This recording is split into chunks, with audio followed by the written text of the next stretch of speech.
निरामय आरोग्यासाठी लवकर निजे लवकर उठे, त्यास आयु आरोग्य संपत्ती लाभे. ही भारतीय संस्कृतीची शिकवण. ब्रह्ममुहूर्तावर उठल्याचे लाभ एवढे की त्याला अमृतकाल मानले जाते.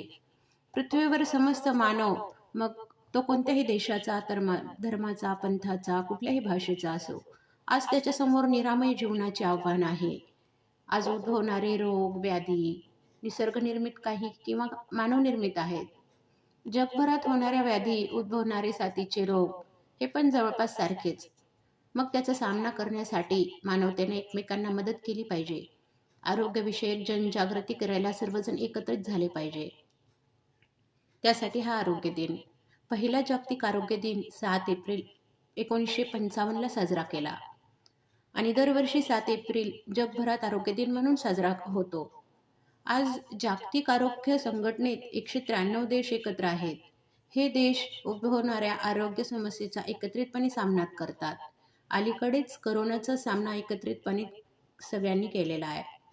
त्याच्या निर्मूलनात भारताचा सिंहाचा वाटा होता. आज नवनवीन शोध लागूनही जगभरात कर्करोग नियंत्रणात येत आहे. पण हृदयविकार, मधुमेह, अस्थमा, स्ट्रोक याचे आव्हान आहे. 32% मृत्यू हे हृदयविकारानेच होतात आणि आणखीनच भयानक स्थिती आहे ती मनोविकाराची. जगातील जवळपास 7 पैकी 1 व्यक्ती मानसिक विकाराने ग्रस्त आहे. मानसिक विकारावर उपचार न केल्यास ते दैनंदिन जीवनात गंभीर व्यत्यय आणू शकतात आणि दीर्घकाळ त्रास देऊ शकतात. बदललेली जीवनशैली, वाढता ताणतणाव, आरोग्य, आहार, प्रदूषण, अन्नात रासायनिक खताचा वापर, भेसळ इत्यादी अनेक कारणे जी सर्वजण जाणतात. भारतीय संस्कृतीची मनोवृत्तीचं सर्वे संतु निरामया अशी आहे. भारतीयांच्याकडे असलेली चरक, सुश्रुत, काश्यप, वाग्भट यांनी निरामय आरोग्यासाठीच ज्ञान जगाला दिले. आहार विज्ञान आणि योग प्राणायाम याचेही ज्ञान जगाला दिले. या धावपळीच्या आधुनिक जीवनात मानवाचे मानसिक आरोग्य कसे राखावे हे जगापुढे आव्हानच आहे. आत्महत्येचे प्रमाण वाढत आहे. मानसिक अवस्थेमुळे अपघात घडतात. मनोविकार असणारे माथेफिरू गोळीबार करतात. महायुद्ध घडत आहे. जगाचे जीवन संकटात आहे. यावर उपाय केवळ भारताकडेच आहे. आजार घडला तरीही मन चांगले असेल तरच त्याच्याशी लढता येते. हे मन प्रसन्न, आनंदी कसे राखावे हे आमच्या संत मंडळींनी सांगितले आहे. मन चिंतीने ते वैरीन चिंती म्हणतात. प्रत्यक्ष नसलेले शत्रू ही मनानेच उभे केलेले जातात. त्यापेक्षा मनाने परमेश्वराचे चिंतन केले तर मानसिक आरोग्य नक्कीच चांगलं राहील.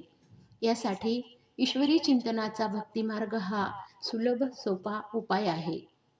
आपणास निरामय आरोग्यासाठी शुभकामना. संत तुकाराम महाराजांनी आपल्या कीर्तनातून निरामय आरोग्य जगण्यासाठी आपलं मन कसं प्रसन्न करावं यासाठी त्यांचा एक अभंग आहे.